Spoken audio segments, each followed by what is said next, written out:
So good morning, good afternoon, this is our fifth part of thermodynamics. हमने first, second, third और fourth video में अभी तक केवल और केवल बेसिक्स के बारे में लिया है, डेरिवेशन किए, थर्मोडायनामिक्स का फर्स्ट लॉ पढ़ लिया है, सेकंड लॉ पढ़ लिया है, एंथैल्पी के सारे चेंज हमने कवर कर लिए। उसके बाद हमने एंट्रोपी को कवर किया है फोर्थ वीडियो में शायद, और उसके बाद हमने पढ़ा है गिब्स फ्री एनर्जी, उसके सारे डेरिवेशन और कॉन्सेप्ट क्लियर है। लेकिन कितना भी कॉन्सेप्ट क्लियर करने के बाद एक पार्ट बाकी रह जाता है, वो है पीवाईक्यूज। जब तक हम पीवाईक्यूज नहीं करते हैं तब तक हमें ये नहीं मानना चाहिए कि हम जेई, नीट, सीईटी, सीयूईटी, पेरा कोई भी एग्जाम का तैयारी कर रहे हैं।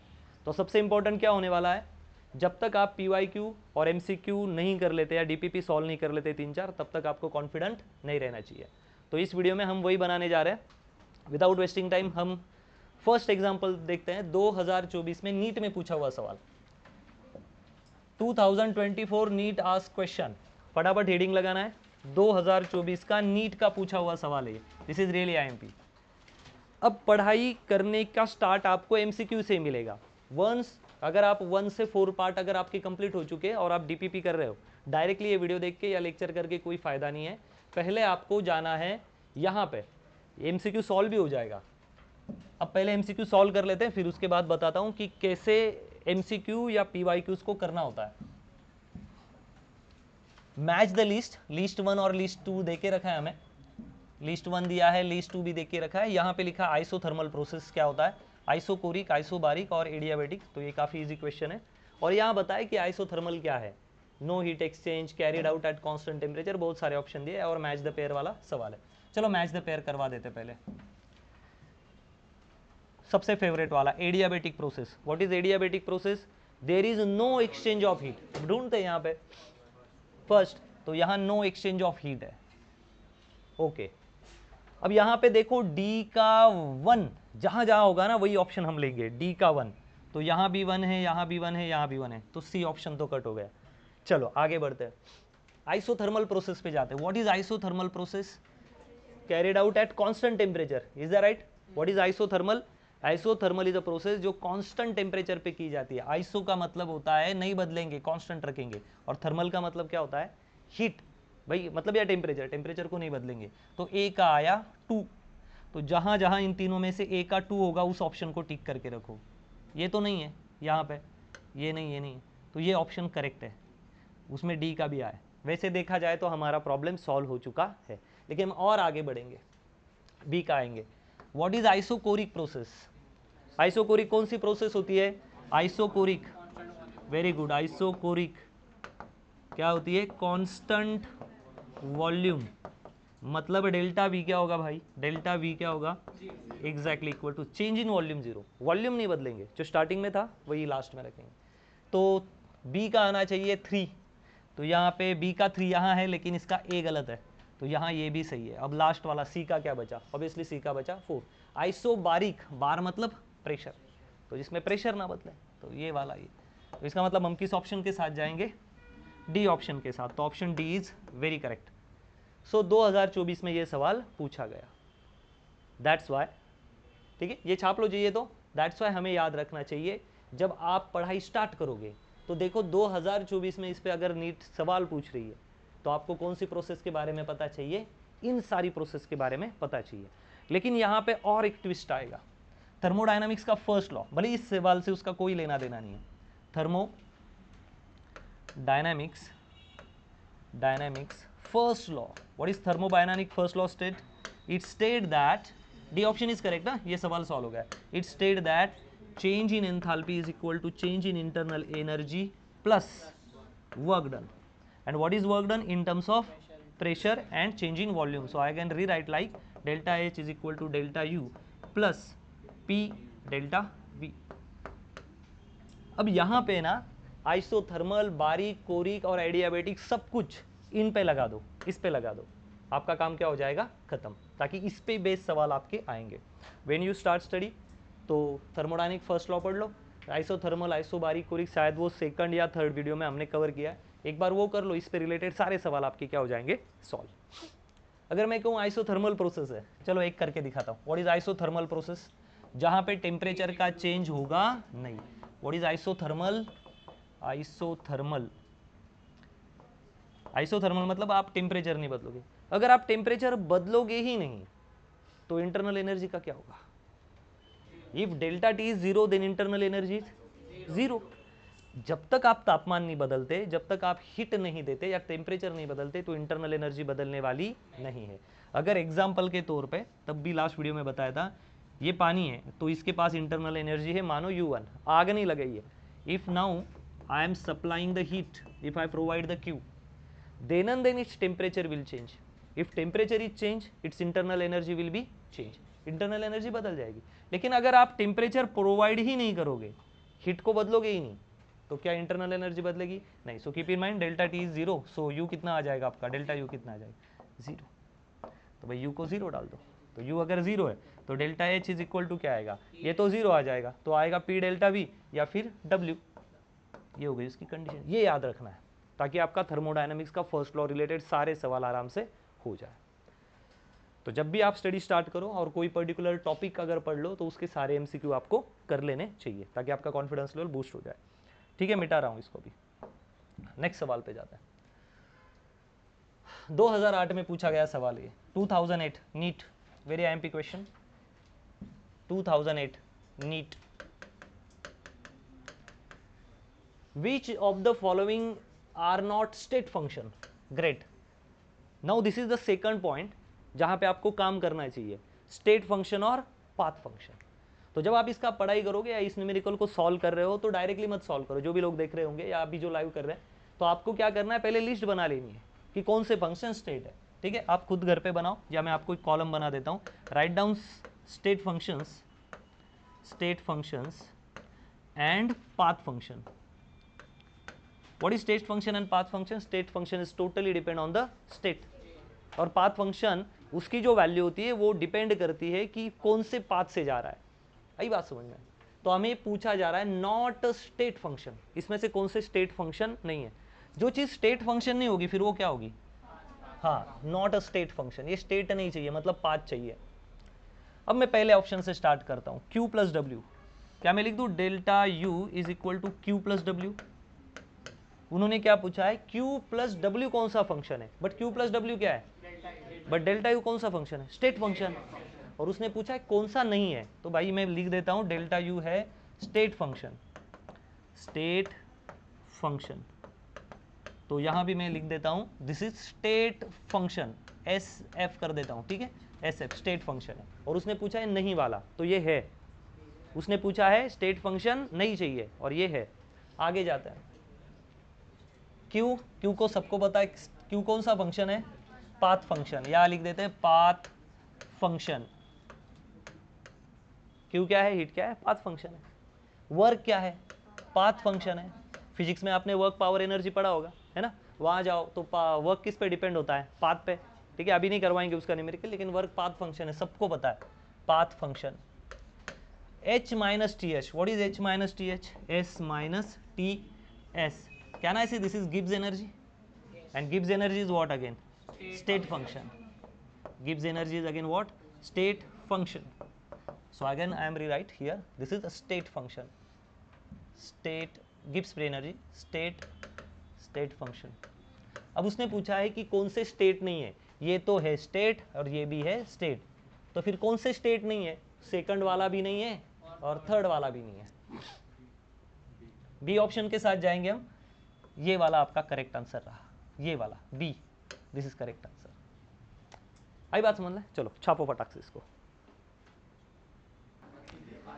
ठीक है, चलो आगे वाले सवाल के पास बढ़ते हैं। तो इसका मतलब जब हम ऐसे सवाल को सॉल्व करने की कोशिश करेंगे उससे पहले आपको स्टेट फंक्शन और पाथ फंक्शन के बारे में पूरा डिटेल होना चाहिए, तो आप स्टेट और पाथ के सारे सवाल आराम से कर सकते हो। नेक्स्ट सवाल के ऊपर जाएंगे।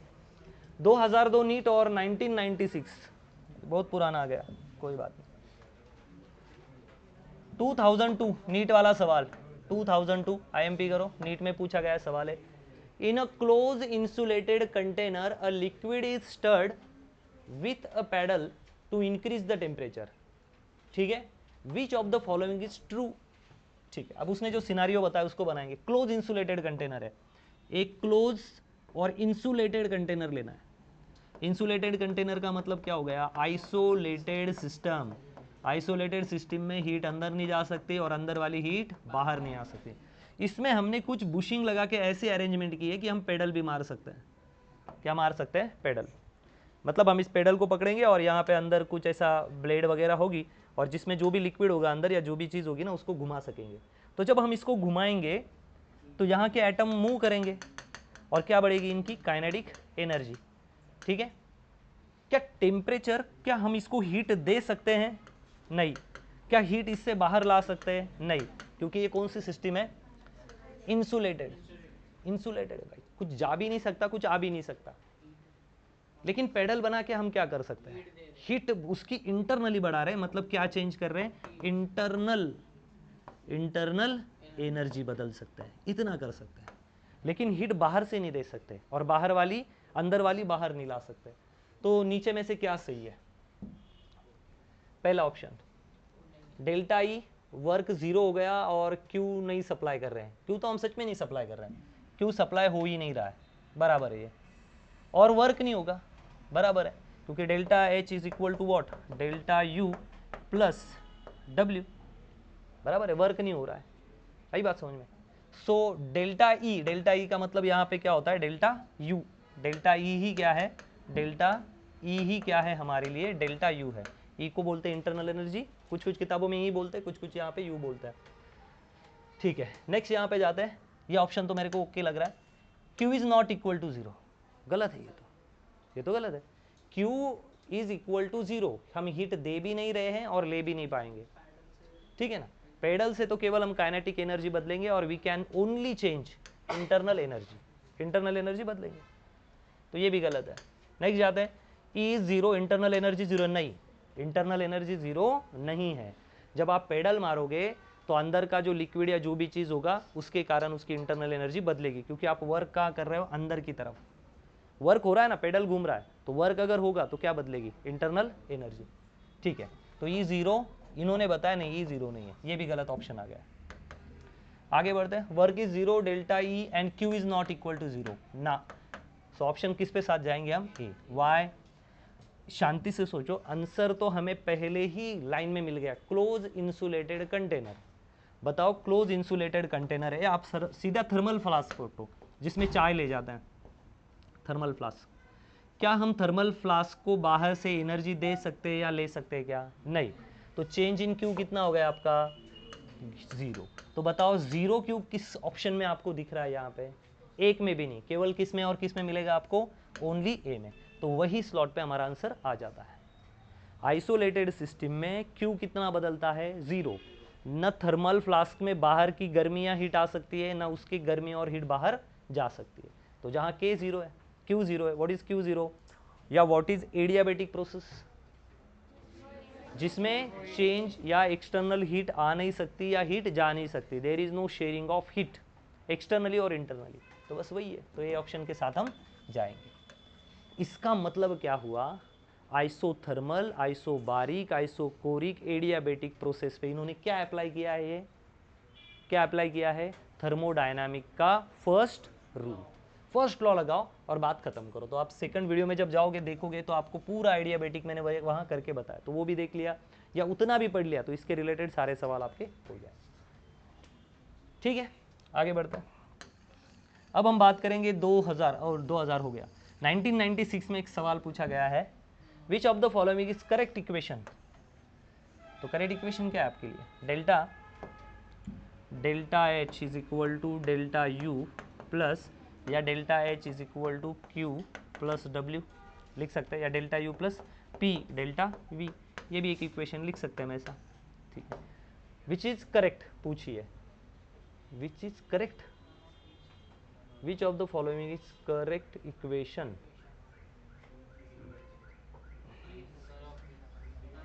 नन ऑफ दिस कैसे जाएगा? Delta U delta W plus Q, delta W delta U plus Q, none of this तो नहीं आएगा। तो मेरे ख्याल से अगर मैं डेल्टा यू को यहाँ रखूँ, नहीं, डेल्टा एच, और अगर मैं यू को यहाँ शिफ्ट कर दूँ तो क्या आएगा? या वर्क को यहाँ रखा वर्क माइनस भी हो सकता है, तो delta H is equal to delta Q भी चलेगा, वर्क पॉजिटिव निगेटिव कुछ भी हो सकता है, ये भी चल जाएगा, लेकिन delta W delta U plus delta Q ये भी सही नहीं लग रहा, ये भी सही, नन ऑफ दिस। मेरे ख्याल से करेक्ट इक्वेशन जानी चाहिए बी, करेक्ट इक्वेशन जानी चाहिए बी। बी को आप कॉपी करो, एक्सप्लेन करते हैं उसको, ठीक है। तो हमें बी ऑप्शन के साथ ही जाना चाहिए। अगर किसी को इसमें कंफ्यूजन होगा तो हम सिंपली काम करेंगे, बाय यूजिंग थर्मोडायनामिक्स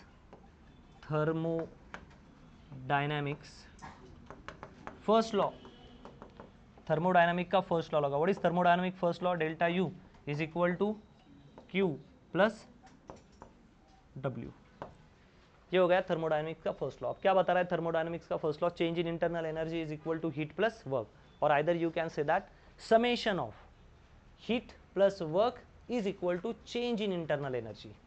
इसके लिए एग्जाम्पल भी लिया था, अगर हमें किसी का चेंज इन इंटरनल एनर्जी निकालना है, जैसे कि ये पानी है और हम उसको हीट दे रहे हैं, मानो हीट है ही नहीं, यहाँ पे कोई बाहर से एक्सटर्नल क्यू नहीं दिया है, तो इसकी इंटरनल एनर्जी तो पहले से ही कुछ ना कुछ होगी, वो U1 है। जब आप क्यू दोगे, बाहर से हीट सप्लाई करोगे, तो ये हीट पानी एब्जॉर्ब करेगा और खुद की इंटरनल एनर्जी बदलेगा, और इंटरनल एनर्जी तभी बदलती है, इंटरनल एनर्जी तभी बदलती है जब वो क्या बढ़ा ले अपना टेम्परेचर, या क्या घटा ले अपना टेम्परेचर। तो अगर नीचे से आप Q दे रहे हो तो Q की वजह से क्या बदलेगा? U, और U कैसे बदलेगा? जब आप उसका क्या बदलोगे? टेम्परेचर। तो पानी गर्म हो रहा है, इसका मतलब इंटरनल एनर्जी बदल रही है। हमारे लाइफ में हम क्या बोलते हैं? वाटर इज हीटिंग, लेकिन वाटर जब हीट हो रहा है, हीट तो बाहर से दी है, water is changing it's internal energy. तो तापमान देने से या आग लगाने से, हीट देने से इंटरनल एनर्जी बदलती है, और क्या होता है फिर? वर्क होता है। उससे क्या होगा? वर्क होगा। तो आप मुझे बताओ कि इंटरनल एनर्जी किसने बदली? हीट सप्लाई करने से और वर्क करने से। तो बस वही समझा रहे हैं। तो क्या यहाँ पे डेल्टा लगाना पड़ेगा? डेल्टा डेल्टा नहीं, तो ऑब्वियसली ये दोनों ऑप्शन क्या हो जाएंगे हमारे? रॉन्ग। ये तो पहले से क्या हो चुके हैं? रॉन्ग। ये भी नहीं, ये भी नहीं, नन ऑफ दिस भी नहीं आएगा, ये हम मानेंगे। अब इस सिस्टम में क्या हुआ है, इस फॉर्मूले में ये याद मत रखना कि सर यहाँ पे हमेशा ही प्लस होता है, ऐसा नहीं है। सिस्टम के ऊपर अगर काम किया जाए, अगर सिस्टम के ऊपर काम किया जाए तो हम क्या लेते हैं? Plus W. Work done on system is plus W and work done by system is minus W. तो यहाँ पे अगर वर्क डन बाय सिस्टम है तो फॉर्मूला होगा delta U is equal to Q work done by system minus W. तो ये formula क्या? 100% करेक्ट। ये दोनों क्या है? गलत है। ठीक है, हाँ छाप लो इसको।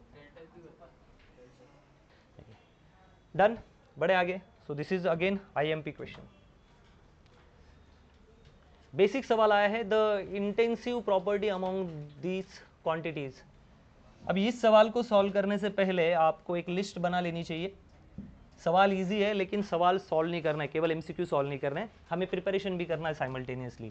हम एक लिस्ट बनाएंगे, इंटेंसिव प्रॉपर्टीज और एक्सटेंसिव प्रॉपर्टीज। आई बात समझ में? सवाल को सॉल्व नहीं करना है तुरंत, सवाल के साथ आपका प्रिपरेशन भी हो जाना चाहिए। हो सकता है कि ये 4 ऑप्शन है, कोई ऐसा सवाल आ जाए कि यही सवाल हो लेकिन ऑप्शन अलग अलग हो। इस कंडीशन में ये सवाल सॉल्व करके फायदा नहीं है। R M is very simple, we have to learn each and everything related to intensive property and extensive. What is extensive property? Properties या property which depends on property which depends on matter या quantity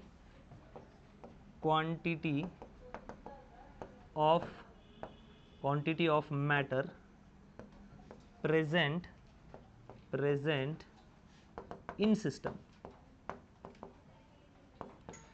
extensive property कहती है कि कितना matter उसमें present है, कितना matter का क्वांटिटी उसमें प्रेजेंट है, ये होती है एक्सटेंसिव प्रॉपर्टी। और इंटेंसिव प्रॉपर्टी क्या है? ये property which does not depend on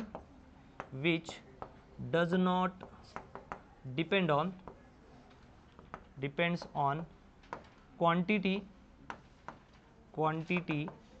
off matter present quantity of matter present. कितना मैटर प्रेजेंट इस पे डिपेंड नहीं करता, किस पे डिपेंड करता है, type of, but depends on, but it depends on type of matter. तो सबसे पहला काम है कि जब हम इनके बारे में पढ़े तो हमें डेफिनेशन पता भी है या नहीं। इसमें हमारा एक फ़ायदा हो जाता है कि हम स्टेट बोर्ड और सीबीएसई के एग्जाम के लिए थ्योरेटिकली प्रिपेयर्ड भी हो जाते हैं और एमसीक्यू भी सॉल्व हो जाते हैं। तो चलो एक्सटेंसिव प्रॉपर्टी के बारे में बात करते हैं कि कौन सी प्रॉपर्टी एक्सटेंसिव होती है। मेरे ख्याल से mass, very good, volume, enthalpy, entropy, Gibbs free energy और हीट। यहां पे बात करते हैं इंटेंसिव प्रॉपर्टी के बारे में। हेडिंग लगाओ इंटेंसिव प्रॉपर्टी। इंटेंसिव प्रॉपर्टी में कौन कौन आएगा, temperature, pressure, very good, temperature, pressure, उसके बाद आएगा रिफ्रैक्टिव इंडेक्स, उसके बाद आएगा density, specific, very good, specific heat, molar enthalpy, this is really IMP, molar entropy, हाँ सॉरी, मोलार एंट्रोपी। तो आपके पास ये नाम लर्न होने चाहिए, ऐसा नहीं कि यही आएंगे, सवाल यही आ गया और चेंज हो गया तो आपके नाम लर्न चाहिए। तो भाई mass, volume, enthalpy, entropy, Gibbs free energy, heat energy, ये कौन सी प्रॉपर्टी है, एक्सटेंसिव प्रॉपर्टी। ये डिपेंड करती है कि आपके सिस्टम के अंदर कितना मैटर प्रेजेंट है। कैसे, मानो कि ये मेरी सिस्टम है और इसमें मैंने इतना पानी ले लिया है, तो अब मैं आपसे पूछता हूं कि बताओ कि पानी का वॉल्यूम कितना होगा। तो वॉल्यूम देखने के लिए आप बॉटल नहीं देखते, या जितनी बॉटल है उतना ही होगा ऐसा नहीं, आपको क्या देखना पड़ेगा, कितना मैटर उसमें प्रेजेंट है।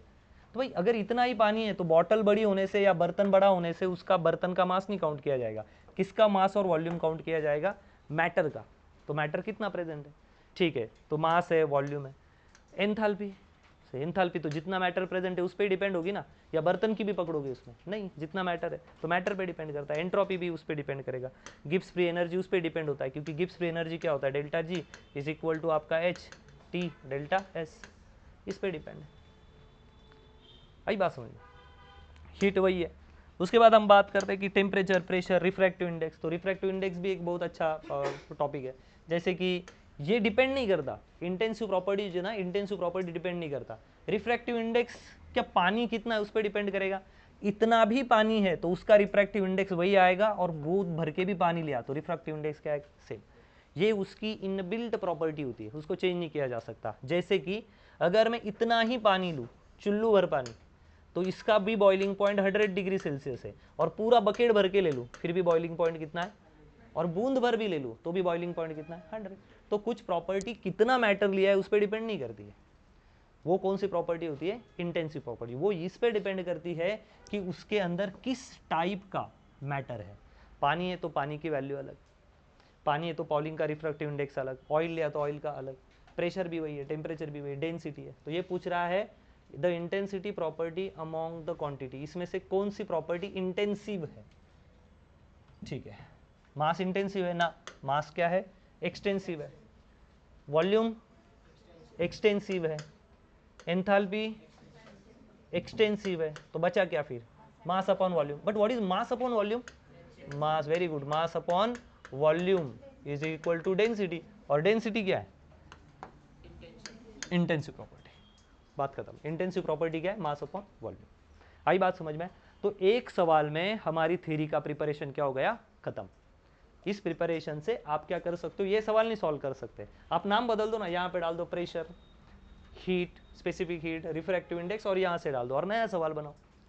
तो सवाल सॉल्व करना इंपॉर्टेंट है, साथ में ही सवाल के साथ उसका रिलेटेड थ्योरी हमें पहले ही पढ़ लेना चाहिए। नेक्स्ट सवाल पे जाता है, सवाल नंबर 2, ये मिटा रहा हूँ मैं, देख लो फटाक से, स्नैपशॉट ले लेना, हो जाएगा। आगे बढ़ते हैं, next, factor affecting delta H of reactant and products are. Factor affecting delta H of reactant and product, जब भी कोई केमिकल रिएक्शन होगी, जैसे कि ए से लेके बी, ए प्लस बी गिव सी, ये रिएक्टेंट्स है और ये क्या है, प्रोडक्ट। और हम एंथैल्पी की रिएक्शन तो निकालते हैं, enthalpy of delta H of reaction भी निकालते हैं, change in enthalpy of reaction. तो उसमें देखेंगे क्या फिजिकल स्टेट, पहला option physical state of reactant and product, क्या डेल्टा एच उस पर डिपेंड करता है? यस, डेल्टा एच उस पर डिपेंड करता है 100%। जैसे कि अगर मैं ये ले लूँ, डेल्टा एच का फॉर्मूला लिख लूँ, what is delta H boss? Delta H is equal to delta U plus delta N G R T. What is this N G? N means number of moles. हाँ, अगर मैं delta N जी को ऐसा लिख दूँ, delta N G is equal to N of product minus N of reactant. Moles के बारे में बात करें, चलो एक एग्जांपल ले लेते हैं, जैसे कि 6 carbon plus 3 hydrogen give C6H6। Are you understanding? हमने बेंजीन बना लिया, 6 कार्बन ले लिए, ग्राफाइट ले लिया हमने, और हाइड्रोजन ले लिया। हाइड्रोजन किस फॉर्म में? गैस। कार्बन किस फॉर्म में? सॉलिड। और बेंजीन किस फॉर्म में रहेगा? लिक्विड आ रहा है। ठीक है, एक बार चेक कर लेना इसको। तो अब अगर मैं इसकी एंथैल्पी चेंज चेक करने जाऊँ तो क्या डालना पड़ेगा मुझे? प्रोडक्ट के कितने मोल है ये एक बार चेक कर लेना, इसको एक बार चेक करो। ये लिक्विड ही आ रहा है, बेंजीन मेरे ख्याल से, क्लियर है? हाँ, तो अगर ये लिक्विड है तो बताओ मुझे मैं एन की वैल्यू क्या डालूँ प्रोडक्ट में? 0, क्योंकि किसके पकड़ने? केवल गैस के, और यहाँ गैस है ही नहीं, तो यहाँ डालना पड़ेगा 0 माइनस रिएक्टेंट में कितना गैस है देखो यहाँ, और उसके कितने मोल है? 3, तो 0 माइनस 3 कितना आ गया भाई? -3। इसका मतलब उसकी फिजिकल स्टेट, वो सॉलिड है, लिक्विड है या गैस है, ये इतना इंपॉर्टेंट क्यों है? क्योंकि हमें डेल्टा एच निकालने के लिए वो वैल्यू डालनी पड़ेगी। तो उसकी स्टेट भी पता चाहिए, वो सॉलिड है, गैस है या लिक्विड है, क्योंकि यहाँ पे कैलकुलेशन किसका किया जाएगा? केवल गैस का, तो मैटर करती है। Yes, this is really IMP, factor affecting delta H. तो ये फैक्टर बहुत आईएमपी है। उसके बाद एलोट्रॉपिक फॉर्म। एलोट्रॉपी मैंने सीखा है, सेम केमिकल फॉर्मूला होता है। केमिकल फॉर्मूला क्या होता है? सेम, बट सेम चीज़ अलग अलग फॉर्मेट में अवेलेबल होती है। अलग अलग फॉर्मेट में क्या होती है? अवेलेबल। तो ये भी चीज़ रियली आईएमपी है, ये भी डेल्टा एच पे इफेक्ट डालती है। Last, reaction condition, constant pressure और कांस्टेंट वॉल्यूम, ये भी इंपॉर्टेंट है। तो फाइनली आंसर हम तीनों को टिक करने की बजाय क्या कर देंगे? All of these. Factor affecting delta H, पहला उसकी फिजिकल स्टेट, वो सॉलिड है, लिक्विड है, गैस है, रियली आईएमपी है। एलोट्रॉपी फॉर्म, वो भी इंपॉर्टेंट है। एलोट्रॉपी फॉर्म मतलब क्या आता है? सेम केमिकल फॉर्मूला है, लेकिन वही चीज़ अलग अलग फॉर्मेट में अवेलेबल होगी। जैसे ग्राफाइट कार्बन है, डायमंड कार्बन है, कोयला कार्बन है, बस वही है। कार्बन 12, कार्बन 13, कार्बन 14, बस उसी टाइप के एलोट्रॉपी। फॉस्फरस, कौन से फॉस्फरस आते हैं? येलो फॉस्फरस एंड दूसरा क्या आता है? रेड फॉस्फरस, दोनों एलोट्रॉपस है। कंडीशन, भाई किस कंडीशन पे हो रहा है? प्रेशर पे हो रहा है, कांस्टेंट वॉल्यूम पे हो रहा है, क्योंकि डेल्टा एच की जगह पे हमें वो लगेगा कि कांस्टेंट टेम्परेचर पे हो रहा है या कांस्टेंट इस पे। इसका मतलब हमें तीनों फैक्टर आईएमपी लग रहे हैं, तो हम डी ऑप्शन के साथ जाएंगे। सो डेल्टा एच के लिए क्या लिखेंगे? फिजिकल स्टेट, एलोट्रॉपी और कंडीशन, तीनों इंपॉर्टेंट है। तो तीनों इंपॉर्टेंट है, तो ऑप्शन क्या रहेगा हमारा? Obviously D. ठीक है, छापो इसको। डन, ऑप्शन डी पे फाइनल टिक कर देना है। नेक्स्ट सवाल के ऊपर जाता है। Third number, 1 gram of hydrogen gas at STP is expanded so that the volume is doubled. 1 gram hydrogen gas को एसटीपी पे एक्सपांड किया। What is STP? Standard temperature pressure. Standard temperature pressure, तो जब हम लिखते हैं standard temperature pressure, standard STP मतलब आएगा स्टैंडर्ड टेम्परेचर प्रेशर। तो भाई स्टैंडर्ड कंडीशन में प्रेशर कितना लेते हैं हम? हमेशा याद रखना 180 m। क्या लेते हैं स्टैंडर्ड कंडीशन में? प्रेशर 180 m लेते हैं, सीधी सी बात, कोई बात नहीं। 1 ग्राम हाइड्रोजन लेना है, चलो 1 ग्राम को भूल जाओ कुछ समय के लिए, हम 2 ग्राम हाइड्रोजन लेते हैं, हाइड्रोजन और हाइड्रोजन। या अगर ऐसा नहीं समझे तो मैं ले लेता हूं केवल एक हाइड्रोजन गैस। कितना हाइड्रोजन गैस लिया मैंने? 1 मोल। कैसे पता चला? आगे कितना लिखा है? 1 मोल hydrogen gas, this is what? 1 mole hydrogen gas, ये 1 मोल हाइड्रोजन गैस है। तो आप मुझे बताओ 1 मोल हाइड्रोजन गैस के लिए एसटीपी पे कितना वॉल्यूम लगता है? आपको पता है 1 मोल हाइड्रोजन के लिए कितनी जगह हाइड्रोजन गैस को लगेगी? 1 मोल। आगे कुछ नहीं दिया है तो क्या मानने का? 1। कितनी जगह लगेगी? 22.4 लीटर। इतनी जगह लगती है कोई भी गैस को 1 मोल होने पे। ये तो सिंपल सी बात है, ठीक है। लेकिन आप मुझे बताओ इसका वजन कितना है? एक हाइड्रोजन का एटॉमिक मास कितना है? 1 ग्राम। तो 2 का कितना आएगा? 2 ग्राम। हमने लिया है 1 मोल हाइड्रोजन गैस, तो टोटल वजन कितना है इसका? मैं लिख देता हूं 2 ग्राम, क्योंकि एक हाइड्रोजन का हमें पता है atomic mass of hydrogen gas, atomic mass जो होता है हाइड्रोजन का वो कितना होता है? 1.007 ग्राम, ठीक है। बहुत लोगों को पता नहीं है ग्राम, तो याद रखना ये वैल्यू किस में होती है? ग्राम पर मोल। किसकी वैल्यू होती है? ग्राम पर मोल, ग्राम पर मोल। 1 ग्राम वजन आएगा प्रति मोल। एक हाइड्रोजन का वजन नहीं है, ये कितने हाइड्रोजन है यहाँ पे? 1 मोल हाइड्रोजन का वजन 1 ग्राम है। तो ऐसे कितने हाइड्रोजन लिया हमने? 2, तो इसका वजन कितना आएगा? 2 ग्राम। तो 2 ग्राम के लिए कितनी जगह लगी? 22.4 लीटर। 1 मोल हाइड्रोजन के लिए, मतलब 2 ग्राम हाइड्रोजन के लिए, समझ लो 1 मोल हाइड्रोजन के लिए मतलब ही 2 ग्राम हाइड्रोजन के लिए कितनी जगह ऑक्यूपाई की? 22.4 लीटर। तो आप मुझे बताओ केवल एक कितना लिया हमने? 1 ग्राम 1 ग्राम हाइड्रोजन गैस के लिए कितनी जगह लगेगी? 11.2 लीटर। बात खत्म। अब ये पूछ रहा है हमसे so the volume is double, तो 1 ग्राम हाइड्रोजन को लिया हमने, 1 ग्राम हाइड्रोजन गैस को लिया, उसको जगह लगेगी 11.2 लीटर और उसको एक्सपांड किया और कितना कर दिया? दुगना। कितना कर दिया? दुगना। तो आप मुझे बताओ कितना दुगना मतलब कितना हो जाएगा? ये 22.4।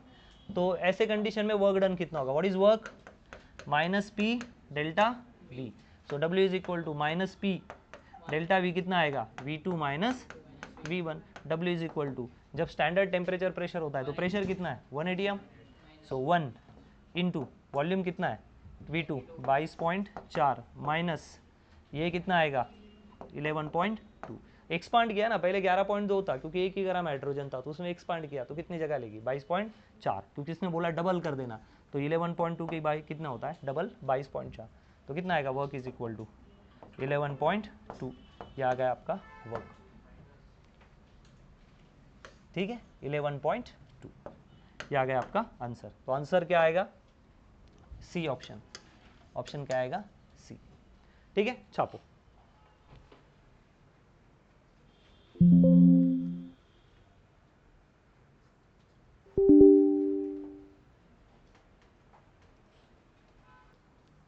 ठीक है, तो ये हो गया इसका 11.2 लीटर। तो यहाँ भी कर सकते हैं। इसका मतलब इस प्रॉब्लम से हमने ये सीखा कि ये आपको ऐसा कुछ थोड़ा मोल वगैरह में खिलाएंगे और वहाँ पे थोड़ा जम्बलिंग करके आपका आंसर चेंज करने की कोशिश करेंगे।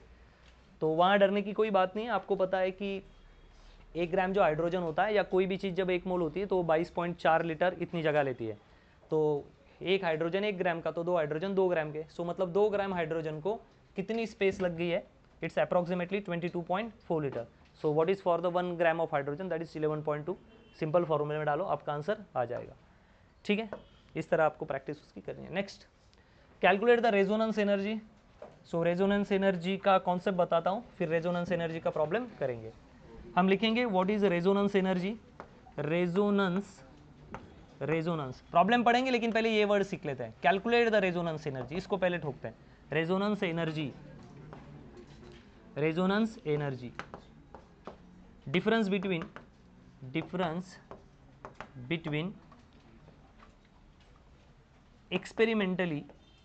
Experimentally observed enthalpy and calculated enthalpy।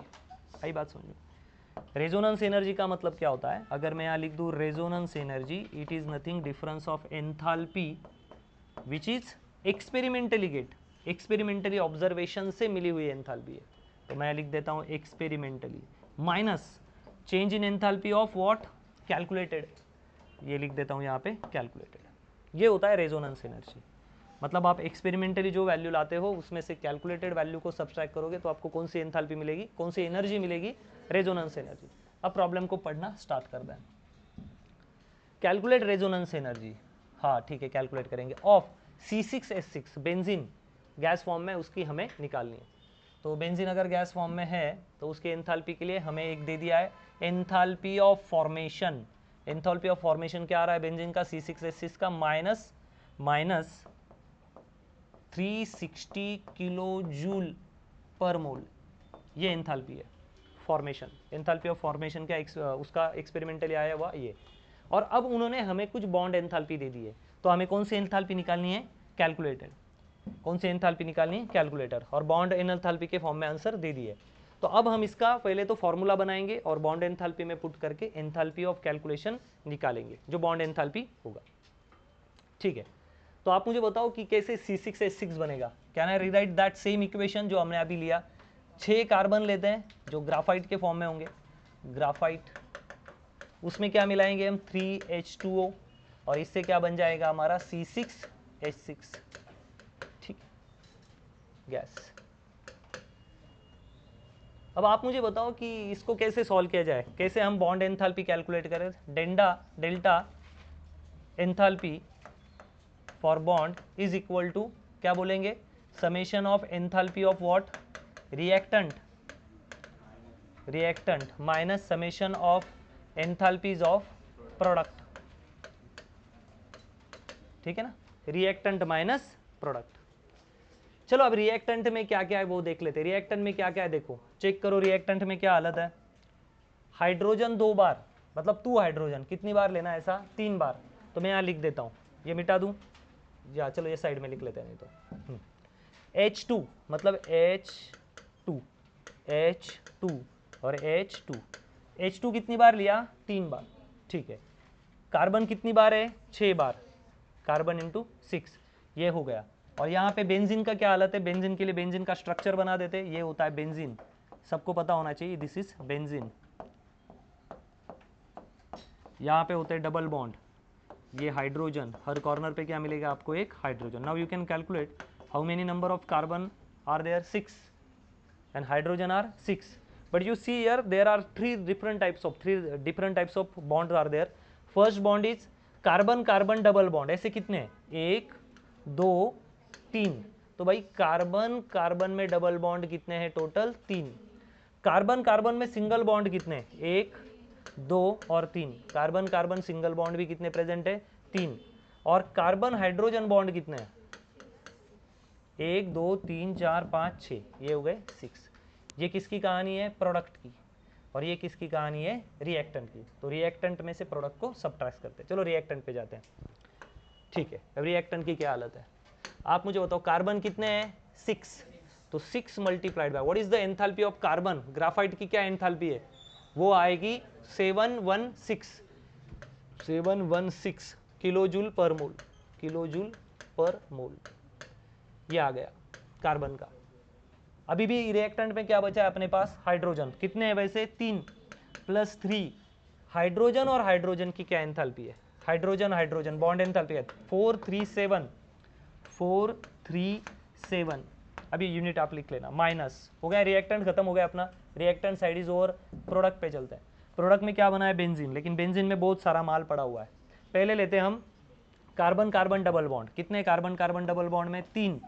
और कार्बन कार्बन डबल बॉन्ड की क्या एंथैल्पी है, 620 plus carbon carbon single bond कितने, वो 3। तो कार्बन कार्बन सिंगल बॉन्ड की क्या है, 340 प्लस कार्बन हाइड्रोजन कितने हैं, 6 है, कार्बन हाइड्रोजन 6 है, कार्बन हाइड्रोजन की क्या है, 490। बस इन सबका कैलकुलेशन करके हमें एक फाइनल आंसर निकालना है, कितना आएगा, -213 किलोजूल पर मोल, ये आंसर आना चाहिए, ठीक है। अभी मैं डायरेक्टली बता रहा हूं ताकि हमारा समय बच जाए। आप कैलकुलेट करो, यही आंसर आपका आएगा, ठीक है। अब ये वैल्यू यहाँ माइनस मिलेगी, अब ये वैल्यू कैलकुलेटर की जगह पे डाल दो, तो बीच में का माइनस सिंबल डाल दिया, माइनस, कैलकुलेटर कितनी आएगी, 2, अंदर फिर से -213, ये इधर का माइनस और इसकी वैल्यू जो माइनस के साथ हमने डाल दी, दिस इज माइनस, तो इसका आंसर हमें कुछ ना कुछ मिलेगा, मेरे ख्याल से 147 करके देखो, -147 किलो जूल पर मोल. So this is very easy way to calculate resonance energy. So again we add one question in our list, that is how to calculate resonance energy. बस इस सिंपल तरीके से हम निकाल सकते हैं. छापो इसको. नेक्स्ट सवाल पे जाते हैं. So this is really IMP question where you calculate the resonance energy. चलो आगे बढ़ता है. आगे और बहुत प्यारे सवाल शायद आएंगे. For the combustion reaction at 298 kelvin which of the following alternative is correct. Combustion type की रिएक्शन दी है. एक आईएमपी पॉइंट लिख लो. कंबशन रिएक्शन जब भी होगी हमेशा ही, लगभग हमेशा ही, क्या मानना है उसको, exothermic. This is IMP note.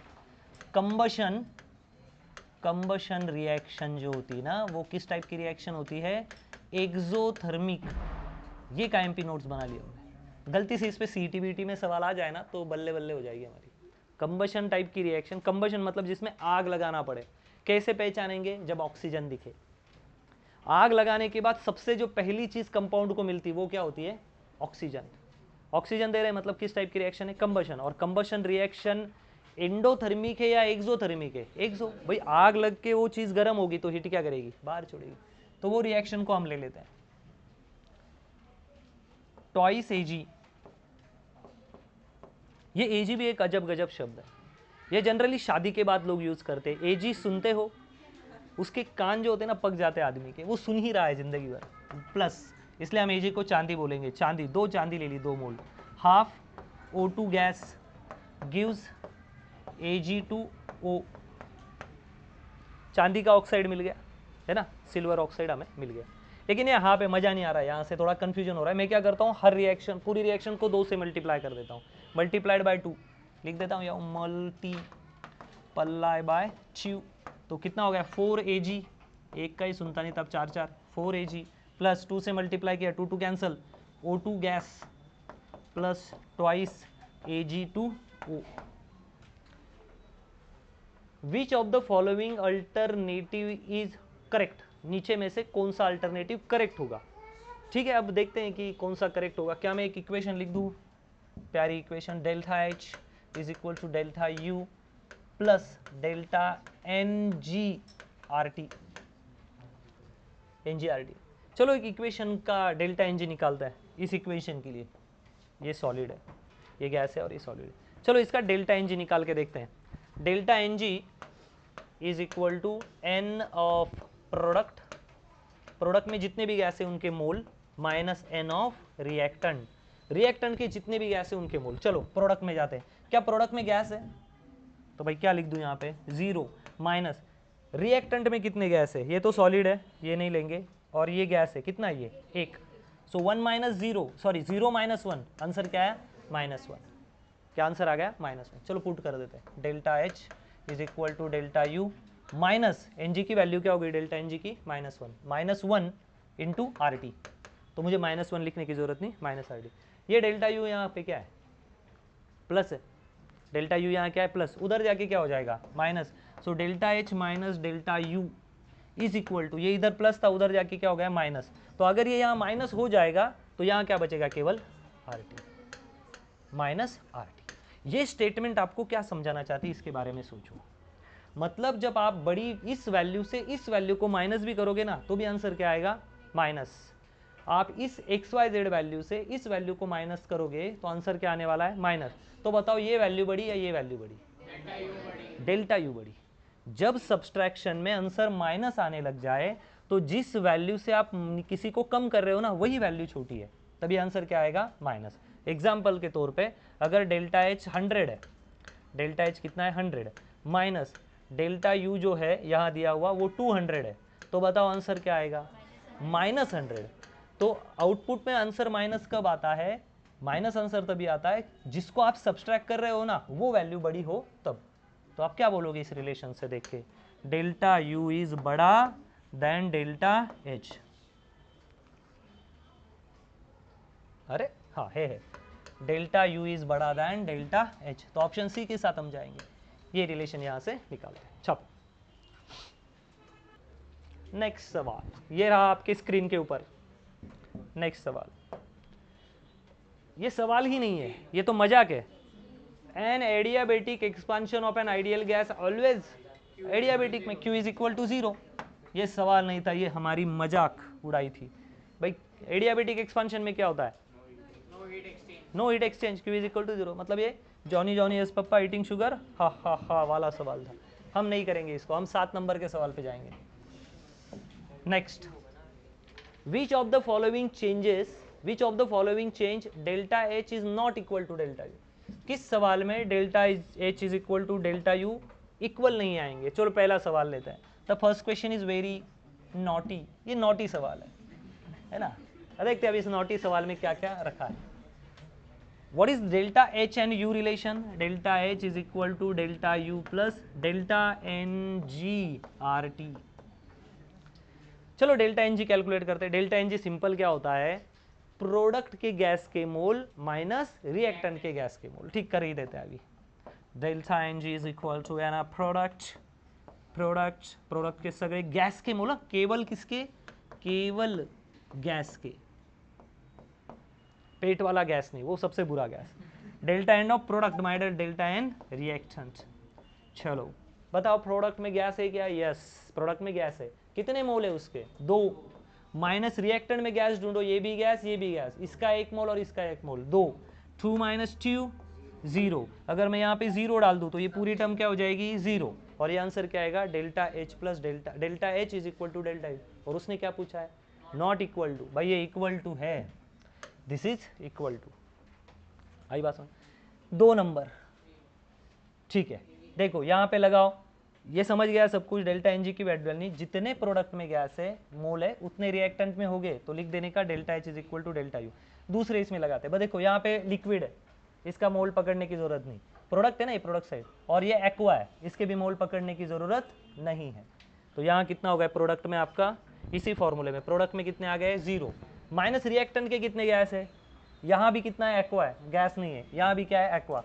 मतलब 0 माइनस 0 इज इक्वल टू 0। तो अगर मैं यहाँ 0 डाल दूँ तो ये पूरी टर्म क्या हो जाएगी? 0। तो delta H is equal to delta U. भाई ये भी क्या है? Delta H is equal to delta U. ये भी delta H is equal to delta U. नीचे चलता है, गैस प्रोडक्ट कितने मोल है? 1।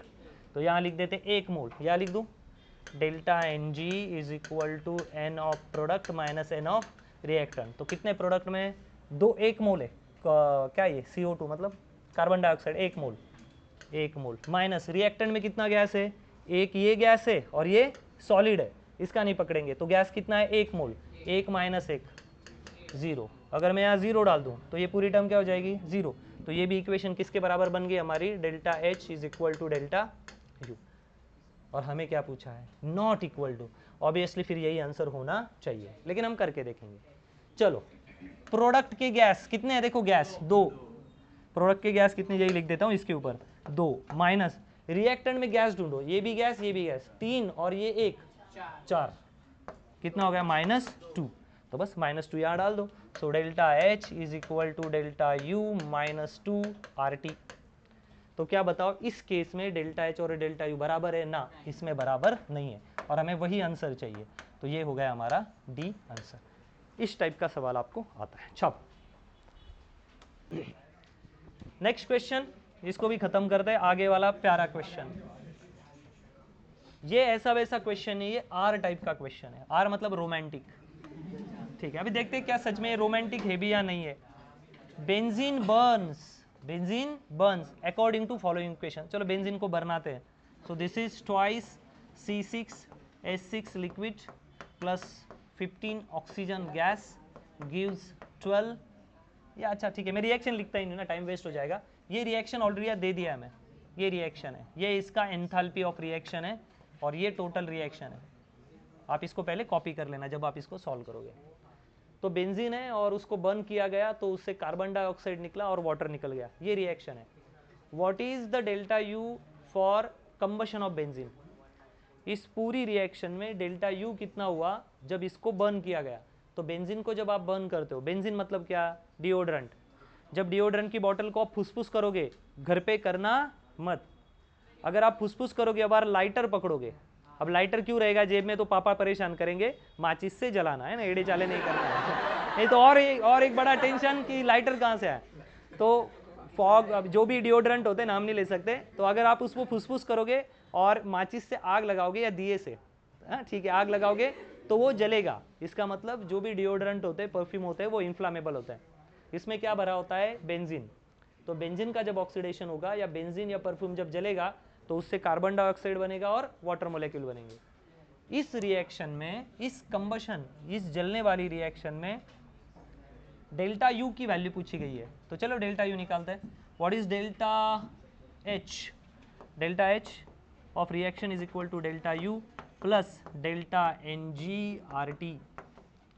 डेल्टा एच देके रखा है हमें रिएक्शन का, वो कितना है? -6542 kilo joule is equal to delta U निकालना है प्लस डेल्टा एन जी। कैसे निकालते हैं हम? यहाँ निकाल लेते हैं। Delta N G is equal to, अभी किया हमने, number of mole of product. Product में गैस के कितने मोल है, गैस के कितने मोल है वो लेना है, माइनस एन रिएक्टेंट।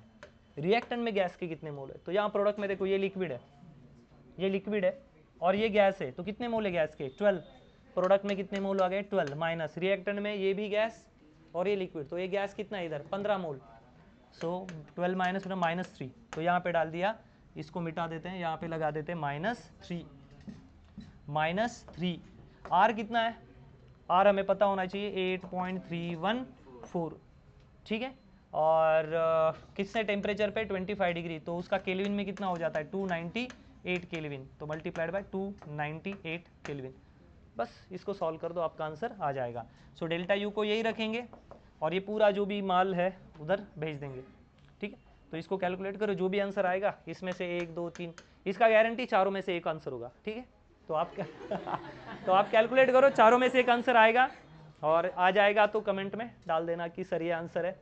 और मुझे भरोसा है कि आप टैलेंटेड हो, आपको भरोसा होना चाहिए, मुझे है आप पे, ठीक है। चलो छापो इसको फटाफट, ये कैलकुलेशन करने और ठीक है। तो आप करो इस प्रॉब्लम को, अब आगे बढ़ते। जो भी सही ऑप्शन आएगा आप उसको टिक करना, कमेंट में डाल देना, कुछ ना कुछ तो आएगा ही, लेकिन 4 में से एक आएगा, इसका गारंटी मैं देता हूँ। Next, the standard heat of combustion of aluminium is this at 25 degree Celsius. If aluminium react with oxygen at 25 degree Celsius, which of the following release 250 kilojoule of heat? ये वाला प्रॉब्लम है, IMP काफी hot सवाल है ऐसा लग रहा है। चलो इस हॉट सवाल को हम बिल्कुल ठंडे तरीके से सॉल्व करेंगे। Standard heat of combustion of aluminium, जब एल्यूमिनियम का स्टैंडर्ड हीट ऑफ कंबक्शन निकाला गया, मतलब डेल्टा एच सी 0 स्टैंडर्ड है ना, और वो कितना आया? -8378 किलो जूल प्रति मोल, ऐसा है। और टेम्परेचर क्या मेंटेन रखा है? एट 25 डिग्री, मतलब 298 केल्विन पे, ठीक। If aluminium react with oxygen at 25 degree, तो क्या रिएक्शन आती है ये पता चाहिए। एल्यूमिनियम रिएक्ट विथ ऑक्सीजन, याद रखना, एल्यूमिनियम रिएक्ट विद ऑक्सीजन मतलब एल्यूमिनियम का ऑक्सीडेशन, एल्यूमिनियम को बर्न किया गया। अब एल्यूमिनियम को अगर जलाया जाएगा, एल्यूमिनियम क्या होता है? ये जो आप पैनल देख रहे हो ना, ये जो फ्रेम है ये क्या है? एल्यूमिनियम। आपके घर की सारी विंडो किससे बनी होती है? एल्यूमिनियम, ठीक है ना। एल्यूमिनियम से फ्रेमवर्क किया जाता है। सो जब एल्यूमिनियम का ऑक्सीडेशन किया जाएगा, ये बनेगा Al2O3। अब इसको बैलेंस करने के लिए यहाँ एक ही एल्यूमिनियम या दो है, तो इसको हाफ लगा देते हैं और इसको लगा देते हैं 3/4। आप करके आराम से देख लेना, ये कर दिया मैंने, रिएक्शन डायरेक्टली बैलेंस, ठीक है। अब उनका कहना है कि एल्यूमिनियम को जलाया, ऑक्सीडेशन किया, तो ये मिलेगा, एल्यूमिनियम ट्राइऑक्साइड मिल गया। विच ऑफ द फॉलोइंग रिलीज, इसमें इसमें इसमें और इसमें कौन सा जो रिएक्शन है या कौन सा ऑप्शन है जो 250 किलो जूल हीट रिलीज करेगा, ठीक है। चलो पहले ऑप्शन के साथ स्टार्ट करते हैं, कौन सा करेगा देखते हैं। फर्स्ट ऑप्शन, उनका कहना है कि रिएक्शन में आप क्या करो, 0.624 मोल एल्यूमिनियम ले लो। तो ले लिया, कितने मोल एल्यूमिनियम बोल रहा है वो रिएक्शन करने में? 0.624। तो अगर मैं इसका ले लूँ, इतना एल्यूमिनियम ले लूँ, इतना एल्यूमिनियम, तो देखते हैं क्या वो सच में इतना हीट रिलीज करता है या नहीं। तो मेरे पास डेल्टा एस सी मल्टीप्लाई कर देते उससे, 837.8, तो मैं 8 है ना, इसको अप्रोक्सीमेटली 8 कर देता हूँ, ठीक है ना। किससे मल्टीप्लाई करना है मुझे? हीट ऑफ कंबशन से। हीट ऑफ कंबशन क्या है मेरा 837.8, तो 8 है ना यहाँ पे, 5 से बड़ा है तो एक ऐड कर देता हूँ, 8 लगा देता हूँ। चलो इसका मल्टीप्लिकेशन करके देखते हैं क्या आंसर आता है। 838 और ये 0.6 ही लेता हूँ मैं, है ना, पूरी वैल्यू नहीं लेता हूँ उसकी, 0.6। 8 और ये 4 आ गया 24 और 28, यहाँ आ गया 2, 8 से 50 और ये 2 डेसिमल नहीं, एक ही डेसिमल पॉइंट है, तो ये आ गया 508। कितना आ गया 508, लगभग आया, मैंने अप्रोक्सीमेट पकड़ा। तो क्या है 250 इतनी हीट रिलीज कर रहा है? नहीं, ये नहीं कर रहा है, तो इसको मैं कैंसिल कर देता हूँ, पहला ऑप्शन नहीं। कितना आंसर आया? उन्होंने बोला 0.624 मोल ले लो एल्यूमिनियम और हीट ऑफ कंबशन दिया है, बस दोनों का मल्टीप्लिकेशन किया तो कितनी हीट बाहर रिलीज हो रही है यहाँ से? 508। ये लगभग आंसर है, ये नहीं। दूसरी रिएक्शन लेते हैं। ये कह रहा है कि नहीं, अब ऐसा मत करो आप लोग, किसको लेना है आपको? 0.624 मोल्स किसको लेना है आपको?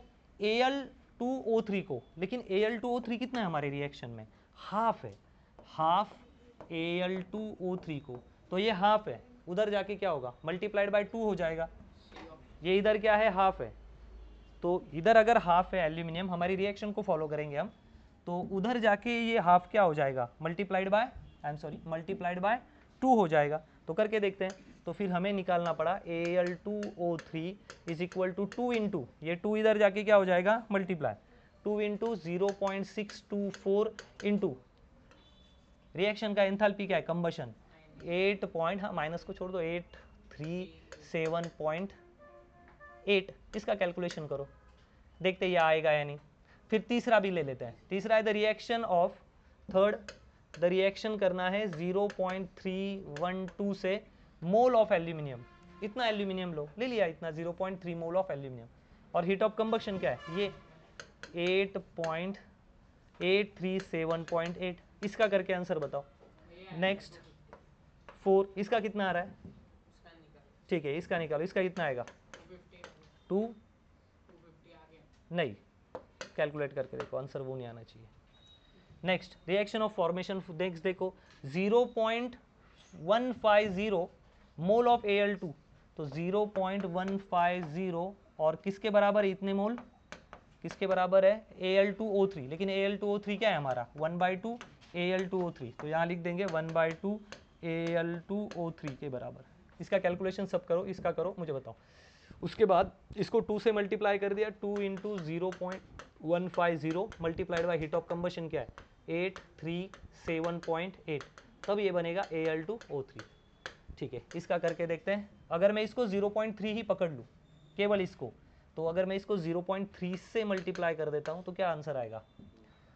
इसको 8 मान लेता हूँ मैं, तो 8 त्रिक 24, तो ये बन जाएगा 2 3 3 9 10 11 1 100 आएगा 8 त्रिक 24 25 26 25 समथिंग, तो 251 पॉइंट ये आंसर आ रहा है। इसका कैलकुलेट करके देखो, इसका क्या आ रहा है? ये अभी हम अगर डेसिमल पॉइंट पकड़ेंगे तो ये 251 नहीं आएगा, ये आएगा 26 समथिंग आएगा, तो 26 समथिंग आएगा, और हमें 250 ही पूछा है। मैंने इस 8 को नहीं पकड़ा। अगर आप 8 पकड़ोगे और 0.3 की जगह पे यहाँ 312 पकड़ोगे तो आंसर हमेशा मेरे ख्याल से 262 पॉइंट समथिंग ही आना चाहिए। हाँ, तो फिर आंसर वो भी नहीं, ये आंसर आएगा, ये चेक कर लो। 2 इंटू 0.50, तो 2 इंटू ये कितना हो गया? 300, मतलब 3.00, नहीं गलत 0.300 मल्टीप्लाइड बाय 837.1। इसका पूरा कैलकुलेशन करो, ये अप्रॉक्सीमेट आना चाहिए 250 के बराबर, तो ऑप्शन डी के साथ हमें जाना चाहिए। ठीक है, 2 मिनट का कैलकुलेशन, थोड़ा सा दिमाग लगाओ, डी ऑप्शन के साथ हम जाएंगे। तो कुछ नहीं करना था यहाँ पे, उन्होंने कितना मोल है वो बता दिया और हीट ऑफ कंबक्शन ये बता दिया। हीट ऑफ कंबक्शन कहाँ चला गया हमारा? ये वाला, तो बस इसके साथ मल्टीप्लिकेशन करो और रिएक्शन आनी चाहिए। अगर एल्यूमिनियम 2 का दिया होगा तो 2 से मल्टीप्लाई करो, हमारा डी ऑप्शन सही आएगा। ठीक, छापो इसको। नेक्स्ट प्रॉब्लम के पास जाएंगे। Next, for an isothermal expansion of 1 mole of an ideal gas, 1 mole ideal gas का आइसोथर्मल एक्सपांशन करना है। मतलब क्या करना है? आइसोथर्मल एक्सपांशन मतलब क्या? पहली बात तो समझो आइसोथर्मल क्या है या एक्सपांशन क्या है। एक्सपांशन क्या होता है? मानो कि ये गैस है, ये क्या है, गैस। जब टेम्परेचर नॉर्मल है या रूम टेम्परेचर पे है तो ये गैस मोलेक्यूल रैंडमली घूम रहे हैं। क्या कर रहे हैं, रैंडमली घूम रहे हैं। अगर मैं इसको हीट देना स्टार्ट कर दूं, क्या ये मोलेक्यूल पास रहेंगे या एक्सपांड करने की कोशिश करेंगे, एक्सपांड। मानो कि इसके ऊपर कोई लीड नहीं है, खुला है ये, तो जब आपको पता चलेगा कि आपने गैस को गर्म किया है, तो या फिर आप खाली एक कोई वेसल लेना और उसको आग लगाना, तो उसके ऊपर अगर आप हाथ पकड़ोगे ना तो आपका गर्म लगेगा। तो इसका मतलब यहाँ का जो गैस मोलेक्यूल है ना, अब वो पास नहीं रह रहा है, वो क्या रह रहा है, दूर दूर जा रहा है। क्या हो गया, गैस एक्सपांड हो गया। ठीक है, आपने कभी सुना होगा कि मोस्ट प्रोबेबली जब समर होता है ना, तो गाड़ी के टायर की जो हवा होती है फोर व्हीलर की ना, उसको नॉर्मल से थोड़ा कम रखा जाता है, क्योंकि जो गैस होता है गाड़ी के टायर में जो हवा होती है वो टेम्परेचर की वजह से क्या होती है, एक्सपांड। और बहुत सारे एक्सीडेंट जो इसकी वजह से होते हैं। इसलिए बहुत जगह पे रिकमेंड किया जाता है कि जब समर का टाइम हो, और जब हमारे इंडिया में अभी राजस्थान या ऐसी महाराष्ट्र में भी लगभग 40 डिग्री के ऊपर टेम्परेचर चला जाता है, और जो लोग लॉन्ग टूर ट्रैवल कर रहे हैं, 500-1000 किलोमीटर कर रहे हैं, उनको ये रिकमेंडेशन होता है कि आगे वाले टायर की हवा क्या रखनी चाहिए, कम, या पीछे वाले की भी थोड़ी नॉर्मल से कम रखनी चाहिए, क्योंकि हीट की वजह से गैस ऑलरेडी अंदर क्या होता है, एक्सपांड। ठीक है, लेकिन इन्होंने क्या कहा है, कौन सा एक्सपांशन है ये, आइसोथर्मल एक्सपांशन। कौन सा एक्सपांशन है, आइसोथर्मल। इसका मतलब टेम्परेचर आप बदलोगे नहीं, जितना स्टार्टिंग में रखा था ना उतना ही टेम्परेचर आप क्या करोगे, फाइनल तक मेंटेन रखोगे। टेम्परेचर जीरो नहीं बोल रहा हूं मैं, what I am saying, temperature is not changing, whatever temperature you are providing that should be, that must be maintain throughout the process. तो जितना शुरुआत में उतना ही रखो, तो इसलिए चेंज इन टेम्परेचर क्या आएगा, zero. This is called as isothermal expansion. 1 mole of ideal gas लिया है, कहां से कहां तक करना है उसको, 1 डेसीमीटर क्यूब से। What is 1 decimetre cube, decimetre cube का अर्थ होता है 1 लीटर, दिमाग में डाल लेना। सो 1 डेसीमीटर क्यूब से कहां तक एक्सपांड करोगे, 4 डेसीमीटर तक। तो ये भाई V1 था, और ये बन गया आपका 1 डेसीमीटर क्यूब, और V2 क्या बना रहे हो आप, 4 डेसीमीटर क्यूब। ठीक है, ये भी आ गया। The value of delta U is, calorie में वो वैल्यू चाहिए। ठीक है, देखते हैं, बताओ आंसर क्या आएगा, zero. Excellent answer, zero. For an isothermal expansion of 1 mole of ideal gas 1 decimetre क्या बोलते हैं cube to 4 decimetre cube at 27 degree, the value of U is zero. Why, याद रखना, जब आप इंटरनल एनर्जी, कहां गई, जब आप आइसोथर्मल कर रहे हो मतलब T को चेंज होने दे रहे हो क्या, नहीं। तो अगर T नहीं चेंज हो सकता तो क्या इंटरनल एनर्जी बदलेगी, नहीं। इस बात को दिमाग में सेट करो, प्रॉब्लम सॉल्व ही नहीं करना है, प्रॉब्लम बेसिक पे। फिर से समझाता हूं, फिर से इस बेसिक को देखते हैं, फिर से पुराना एग्जांपल लेते हैं। जब हमने यहां पे पानी लिया, गैस पे रखा है, लाइटर से ऑन नहीं किया है, तो क्या पानी एकदम ही बर्फ होगा, जो भी होगा वॉटेवर भी होगा, उसके पास अपनी कुछ ना कुछ इंटरनल एनर्जी होगी। इस बात को समझो, कुछ ना कुछ इंटरनल एनर्जी होगी। What is internal energy, internal energy her atom के पास होती है। जब मैं यहाँ पढ़ा रहा हूँ तो यहाँ हवा के एटम्स है, तो हवा के एटम के पास क्या है, मानो ये एक हवा का एटम है, उसके पास अब क्या है, उसकी पोटेंशियल एनर्जी और काइनेटिक एनर्जी। तो internal energy associated with any atom, it is actually combination of its internal potential और kinetic energy associated with it. इसके वजह से दुनिया में हर चीज़ के पास क्या होती है, अपनी इंटरनल एनर्जी। आई बात, लेकिन पानी को आग नहीं लगाई, हीट नहीं दिया है, तो जितनी है उतनी है। अगर मैं यहाँ हीट लगाऊं या परमिशन मिल जाए कि आप पानी को गर्म करो, तो मुझे क्या देना पड़ेगा, Q। Q is what, external heat supplied, external heat supplied. तो हमने बाहर से हीट दी, जब आप बाहर से हीट दोगे तो क्या बढ़ेगा, टेम्परेचर। किसका बढ़ेगा सर, पानी के हर एक बूंद का क्या बढ़ेगा, टेम्परेचर।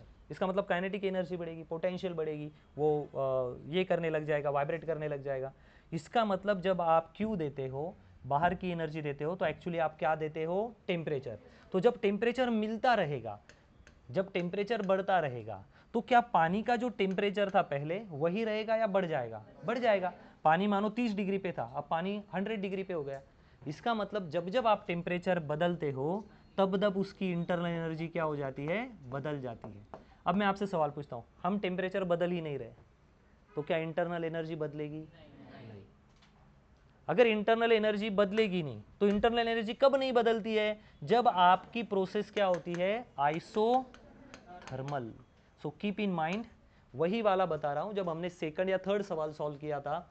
याद रखना, आइसोथर्मल प्रोसेस जब temperature change is zero, so internal energy is zero. इसीलिए जब हम लिखते हैं delta H is equal to delta U plus क्या लिखते हैं यहाँ पे? पी डेल्टा वी, या लिख देते हैं पी डेल्टा वी डब्ल्यू।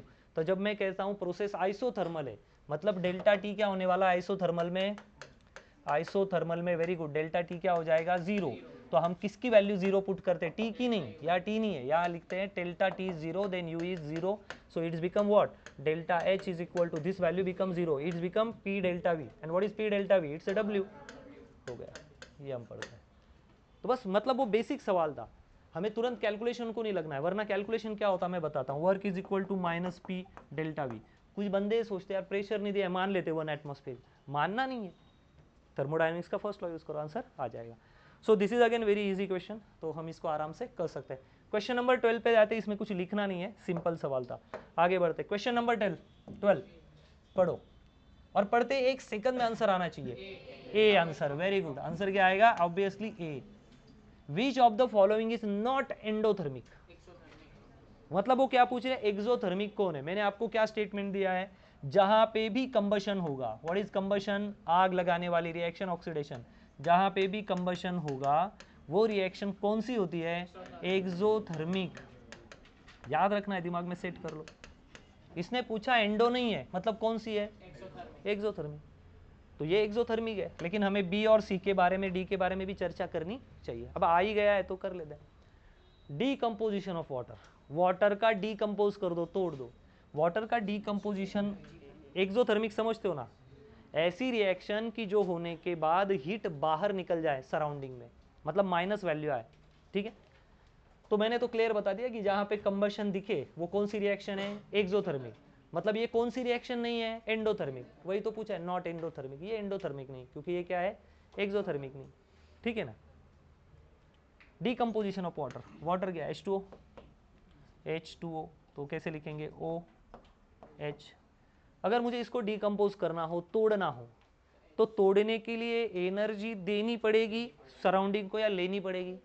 अगर मुझे पेन तोड़ना है, इस पेन को तोड़ना है, तो मुझे एनर्जी चाहिए ना? चाहिए। तो इसका मतलब ये कौन सी है? एंडो। ये कौन सी है? एंडोथर्मिक। मतलब रिएक्शन मांगे, एनर्जी लेगा ये एंडो है। चलो ये कौन सी है? Dehydrogenation of ethane to ethylene. जब आप इथेन को इथिलीन करोगे तो भी आपको एनर्जी लेनी पड़ेगी, एंडोथर्मिक। प्रोसेस करवा रहे हो, इथेन है, क्या बना रहे हो उसको? इथाइलिन बना रहे हो, लेनी पड़ेगी। आगे बढ़ो, conversion of graphite to diamond. आपके पास ग्राफाइट है और उसमें डायमंड कर रहे हो, इसका मतलब आप ऐसी प्रोसेस कर रहे हो जहां पे आपको और ज्यादा एनर्जी की जरूरत है, स्ट्रॉन्ग बनाना है डायमंड के फॉर्म में। ये भी कौन सी रिएक्शन होगी? एंडो। भले ही ये याद ना आए, लेकिन एक बात तो समझ गई, जहां जहां कंबशन वर्ड आ जाएगा, जहां ऑक्सीडेशन हो रहा है, कंबक्शन हो रहा है, वो कौन सी रिएक्शन होती है? एक्सोथर्मिक। एक्सो मतलब एग्जॉस्ट, एनर्जी का चला जाना। आई बात समझ में? तो ये भी एक चिंदी सवाल था जो हमने ठोका है। आगे बढ़ता है, उड़ीसा नीट 2019। चलो आईएमपी सवाल लग रहा है, इसको करते हैं। आ रही बात समझे? आपके सवाल 100% बनेंगे, उसका इश्यू नहीं। सवाल 100% सॉल्व होंगे, स्टेप बाय स्टेप। थेरी पढ़ा, न्यूमेरिकल किया, थेरी पढ़ा, न्यूमेरिकल किया। आप डीपीपी करोगे, प्रैक्टिस करोगे। और कब करना है? जबकि आपकी पूरी थेरी कॉन्सेप्ट अगर क्लियर हो जाए, लर्न हो जाए सब कुछ, उसके बाद आपको थेरी स्टार्ट करनी चाहिए। और कैसी थेरी करोगे? जब आप पहला ही एमसीक्यू उठाओगे, तो खाली एमसीक्यू नहीं करते जाना है, MCQ along with revision of theory again. MCQ along with revision of theory again. Why? जैसे ही हमने पहला सवाल नीट 2024 का उठाया, उसमें किसके ऊपर कंसेप्ट दिया था? आइसोथर्मल, आइसोबारिक, आइसोकोरिक और आइडिया बेटी। तो मतलब एमसीक्यू के साथ थ्योरी भी हो जाती है, मतलब आपको एक्स्ट्रा रिवीजन की जरूरत नहीं पड़ेगी। Now focus on Odisha NEET 2019 का सवाल है, an ideal gas expand isothermally. Isothermally gas expand हो रहा है फ्रॉम कहां से? V1 10⁻⁻² मीटर क्यूब से लेके V2 कहां तक हो रहा है? 10⁻² मीटर क्यूब। और टेम्परेचर कितना मेंटेन रख रहा है वो? 300 केल्विन। फ्रॉम कहां से? V1 10⁻³ थे, कहाँ तक एक्सपांड हो रहा है 10⁻² तक एक्सपांड हो रहा है। माइनस स्केल है मतलब ये छोटी वैल्यू है और 10⁻² बड़ी value. Against the constant pressure, और ये एक्सपांड हो रहा है तब उसके ऊपर क्या है प्रेशर है, तो प्रेशर के अगेंस्ट एक्सपांशन चल रहा है। प्रेशर के अगेंस्ट एक्सपांशन, हाँ वेरी सिंपल, घर पे कर लो। आपके पास एक बलून है, क्या है ये, एक बलून। मानो कि ये बड़ा नहीं है, नॉर्मल बलून बताता हूँ। हैप्पी बर्थडे को अभी हम उसको ब्लो करने वाले, so balloon is not blown, balloon अब ब्लोइंग करने वाले हैं, फुगाने वाले उसको। अब बताओ कौन सा प्रेशर है जब बलून नीचे जमीन पे पड़ा हुआ है, एटमॉस्फेरिक प्रेशर, हवा नहीं ना, प्रेशर की वजह से सारी हवा बाहर। आप तुरंत उसके घर चले गए और बोला अरे भाई हैप्पी बर्थडे, उसने बोला नो हैप्पी बर्थडे, पहले बलून लगा भाई, तो हमें क्या करना पड़ेगा, बलून को ब्लो करना पड़ेगा। आपकी नजर केक के ऊपर है ना, थोड़ा सिनारियो भी बनाते हैं, कैंडल विंडल। बर्थडे में सबसे इंपॉर्टेंट क्या होता है, केक, अपने हिस्से का कितना आने वाला है, ठीक है कोई बात नहीं। अब जब बलून में आप हवा भरोगे, तो जब बलून में भी हवा भरनी तो भी बाहर से कौन सा प्रेशर होगा, फिर बलून कैसे ब्लो कर रहे हो आप, मतलब आप उससे ज्यादा प्रेशर अंदर जनरेट करने की कोशिश कर रहे हो। This is called as against the constant pressure, बाहर का प्रेशर कांस्टेंट है, उसके अगेंस्ट आप क्या कर रहे हो, हवा भर के बलून को बड़ा कर रहे हो। अच्छा ऐसा था सर, हाँ ऐसा ही होता है, बाकी कुछ लफड़ा नहीं उसमें, बस प्रैक्टिकली देखना है। कांस्टेंट प्रेशर, कितना कांस्टेंट प्रेशर है, 10⁵, 10⁵, इतना प्रेशर है, तो P की वैल्यू आ गई 10⁵ newton per metre square. Work done पूछा है, क्या फॉर्मूला होता है इसे, सर मतलब मैं तो बचपन से ही थर्मोडायनामिक्स पढ़ रहा हूँ, हाँ बस चल नहीं रहा था, अब चलाओ, ठीक है ना। इसलिए हमारा स्लोगन क्या है प्यारे बच्चों, अकल के दिल के सच्चो, ठीक है, ये जबरदस्त आता है आपको। चलो वर्क क्या होता है, minus P delta V, so work is equal to minus P, pressure की वैल्यू दे के रखिए 10⁵ newton per metre square. Delta V, भाई डेल्टा V क्या होगा एक्चुअली, डेल्टा V क्या होता है, V2 माइनस V1, क्या है V2, V2 है हमारा 10⁻² माइनस V1 क्या है 10⁻3। अब आएगा मजा, जिसको चाहिए सजा अब करो मजा, ठीक है। माइनस 10⁵। अब ये सॉल्वने में बेस कॉमन वो ऐसे कुछ एड़े चाले करने के नहीं, उससे सब बैंड बच जाएगा। सो 10⁻², so can I right like 1/100, this is correct. 10⁻² मतलब क्या, अगर एक वैल्यू पर 10⁻² है तो नीचे जाने के बाद क्या होगी 10⁻², तो 10⁻² मतलब क्या, एक पे कितने जीरो, 2 जीरो, ये कैलकुलेशन सिखाना नहीं चाहिए। ये ऊपर 10⁻³ है, नीचे जाके क्या होगा 10⁻+3, और 10⁻+3 मतलब क्या, एक पे कितने जीरो, 1000। चलो इसका एलसीएम ले लो, आंसर आ जाएगा। So W is equal to minus 10⁵, base को ले लेता हूँ मैं 100, 1000 ले लेता हूँ कॉमन में, तो यहाँ 1000 लाने के लिए कितने से मल्टीप्लाई करूँ, 10, 10 से, तो ऊपर कर दिया, माइनस यहाँ 1000 लाने के लिए किससे करूँ, 1 से, तो ऊपर 1 से मल्टीप्लाई कर दिया, तो नीचे आंसर क्या आया, यहाँ लिख देता हूँ, कहाँ लिखूँ, W इज इक्वल टू, समझ रहे हो ये कैलकुलेशन, ये जॉनी जॉनी एस पप्पा है, लेकिन मुझे पता है बहुत लोग यहाँ पे लटकेंगे, इसलिए मैं उसको डिटेल में ले रहा हूँ। 10⁻+5, तो बेस आ गया 1000 और 10⁻1 कितना आ गया 9। कैलकुलेशन स्ट्रॉन्ग होना चाहिए, either you are preparing for NEET or preparing for JEE, your math must be clever, या अच्छा होना चाहिए, गुड़गुड़ तो भी होना ही चाहिए, गुड़गुड़ित होना चाहिए, गुड़गुड़ित बच्चे की तरह, ठीक है। आगे जाते हैं, सो ये बच गया W, थोड़ा फास्ट लेता हूँ मैं, 10⁻⁵, सो 9 है तो मल्टीप्लाइड बाय 9, ये नीचे क्या है 1000, 1000 मतलब 10⁻+3, ऊपर आके क्या होगा -3, तो ऊपर लाता हूँ उसको 10⁻⁻3। कोई भी यहाँ पे बैटिंग मत करना, बेस कॉमन ऊपर वालों का ऐसा कुछ नहीं करना है ना। इंडाइसेस नाम के चैप्टर होंगे आपको, इंडेक्स वगैरह 7th 8th में, तो वहाँ से आपको अच्छे से आना चाहिए। सो ये 10⁻³ और ये +5 कितना हो गया, W इज इक्वल टू, ये हो गया -9, 10⁻5 और 10⁻², 10⁻+5 -3 2, कुछ भी नहीं ऐसा तो, अच्छा 10⁻² मतलब 100 से मल्टीप्लाई को, work is equal to -900 kilo joule, D kilo joule, ये आ गया आपका D ऑप्शन। બસ થઈ ગયો, એટલો જ છે. હા, છાપો. नेक्स्ट प्रॉब्लम, लेकिन नेक्स्ट करने से पहले अभी हमने यहाँ पे डी ऑप्शन पे ओके किया है, तो मेरे ख्याल से डी ऑप्शन नहीं आएगा, हमें जाना चाहिए बी के लिए. लेकिन पहले उसका क्रॉस चेक करते हैं कि बी पे क्यूब. यहाँ हम ये भूल गए कि ये 10⁻⁻² मीटर क्यूब है. ये क्या था? Metre cube. और ये भी क्या था? Metre cube. अब यहाँ पे दिक्कत ये आई कि 900 आंसर आना चाहिए, लेकिन 900 के 3 आंसर आ रहे हैं, मतलब हमें और प्रिसाइजली वैल्यू डालनी पड़ेगी. तो यहाँ भी मीटर क्यूब, यहाँ भी मीटर क्यूब. तो मीटर क्यूब को क्या ले लेते हैं हम? कॉमन. ये आ गया मीटर क्यूब कॉमन बाहर यहाँ पे, तो यहाँ तक भी आएगा. और ये क्या है? 10⁵ न्यूटन पर मीटर स्क्वायर. तो इसकी वैल्यू क्या आई? इस 10⁵ की ये बाहर लिख देता हूँ, Newton per metre cube multiplied by इसकी सबकी वैल्यू क्या है? Metre cube. तो ये ऐसे इसको अच्छे से लिख देता हूँ. ये आगे का जो प्रेशर है उसकी वैल्यू है Newton metre square, Newton per metre square. और ये जो इनमें से कॉमन निकला है वो है दोनों में से मीटर क्यूब. तो ये मीटर का स्क्वायर और मीटर का क्यूब कट गया. अब क्या बचा? Newton metre. अब यहाँ लिख देते हैं, यहाँ पे न्यूटन मीटर. तो ये जो भी आंसर आया ये हो गया -900, और यहाँ पे आंसर आया न्यूटन मीटर. याद रखना 1 joule is equal to 1 newton metre. मतलब बहुत ही ज़्यादा प्रिसाइज क्वेश्चन था. तो भाई मैं न्यूटन मीटर की जगह पे जूल में लिख दूंगा, क्योंकि यहाँ पे जूल में ही आंसर दिए. तो ये आ जाएगा मेरे ख्याल से B option. Okay, so W work is equal to -900 and newton metre is equal to 1 joule. तो यहाँ लिख देता हूँ मैं जूल. थोड़ा प्रिसाइजली करना, नहीं तो गलती हो सकती. ठीक है, छाप लो अभी इसको, वो ये वाले छोटे छोटे चेंजेस कर दो. ठीक ठीक है, इस प्रॉब्लम को भी मिटा देते हैं. नेक्स्ट एक सिंपल प्रॉब्लम था. Next problem number 13. This is also really IMP question. यहाँ पे हमें कुछ इक्वेशन दे के रखी और पूछा जा रहा है कि find out the heat of formation. ठीक है, हीट ऑफ फॉर्मेशन के बारे में हमें जानकारी पूछ रहे हैं. तो चलो हम उसको कॉपी कर लेते हैं एक बार कि क्या क्या जानकारी वो दे रहे हैं.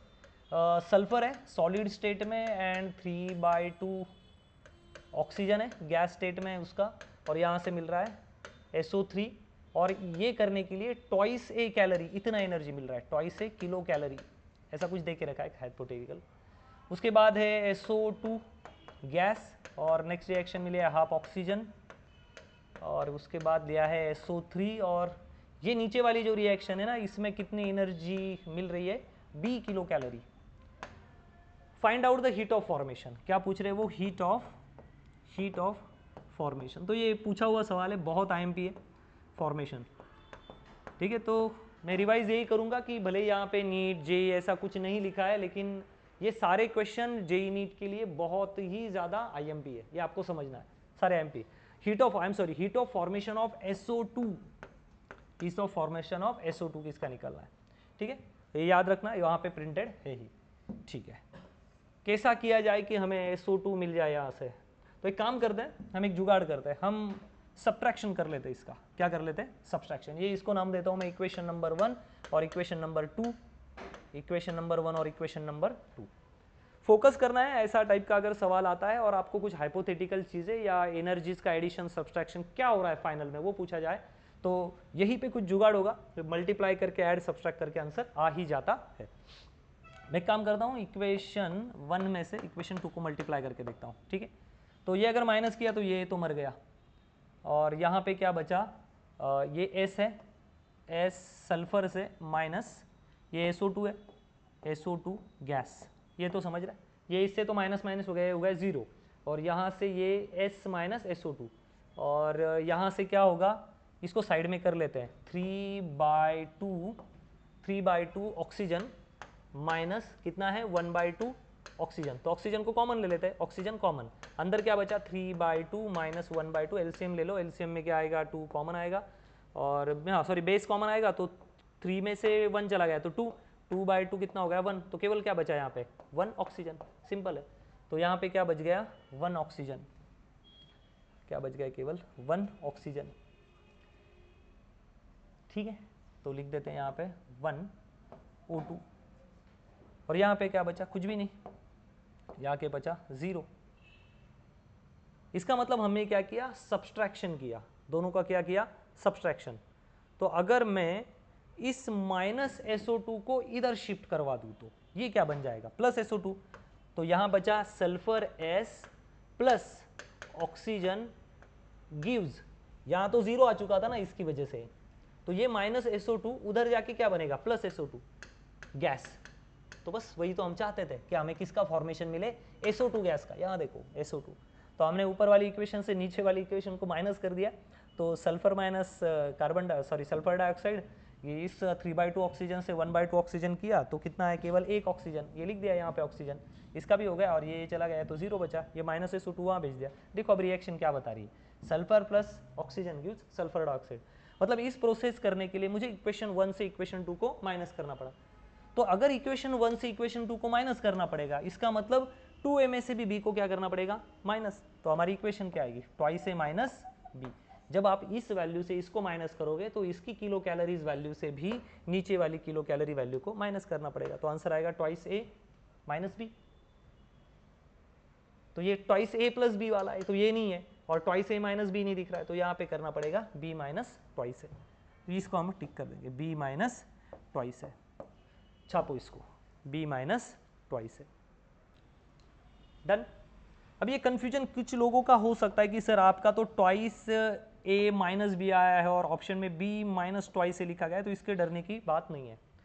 एनर्जी सब्सट्रैक्ट हुई है, मतलब एनर्जी क्या करनी पड़ी हमें, मिली नहीं है, एनर्जी क्या हो चुकी है रिलीज। अगर एनर्जी रिलीज हुई है तो क्यों ना मैं ट्वाइस a माइनस बी को, ट्वाइस a माइनस बी को एनर्जी जाने के बाद माइनस लगा सकता हूँ।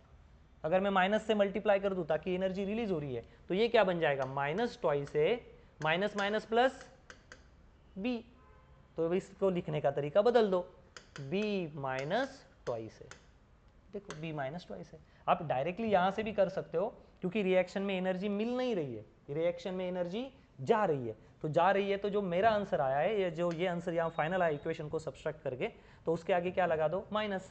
तो अगर आप माइनस लगाओगे इसके आगे तो minus twice B minus minus plus B, बस लिखने का तरीका आगे पीछे कर दो, ये आंसर आपका परफेक्ट आ जाएगा।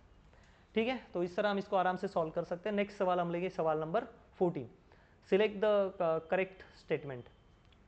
ठीक है, अब यहाँ ये वाले जो सवाल होते हैं ना थोड़े कन्फ्यूजन होते हैं, और इसका कन्फ्यूजन अगर हमें हटाना है तो हमें थर्मोडायनेमिक्स का फर्स्ट लॉ एकदम परफेक्ट आना चाहिए, और हर थर्मोडायनेमिक्स के फर्स्ट लॉ को अप्लाई करके आइसोथर्मल, बारीक, कोरिक और एडियाबेटिक प्रोसेस पे हम लगाएंगे तो हमारा आराम से आंसर आ जाएगा। 14 नंबर सवाल, नीचे दिए गए में से करेक्ट स्टेटमेंट क्या है। Internal energy is extensive energy, मेरे ख्याल से परफेक्ट आंसर है। इंटरनल एनर्जी क्या होती है, एक्सटेंसिव प्रॉपर्टी। शायद हमने कोई सवाल इसी वीडियो में बनाया है जिसमें हमने ये बोला है कि इंटरनल एनर्जी क्या है, एक्सटेंसिव प्रॉपर्टी, तो ये बराबर है। अब यहाँ पे क्या हो गया कि हमें परफेक्ट आंसर मिल गया है, लेकिन हमें नीचे वाले भी चेक करने पड़ेंगे कि क्या केवल ए ही सही है या बी भी सही है। दूसरा ऑप्शन चेक करते हैं, एटलीस्ट 1-2 कर लेंगे। आइसोथर्मल प्रोसेस में डेल्टा यू जीरो होता है। अब ये कोई लॉजिकल बात ही नहीं है, 2-3 सवाल हो गए।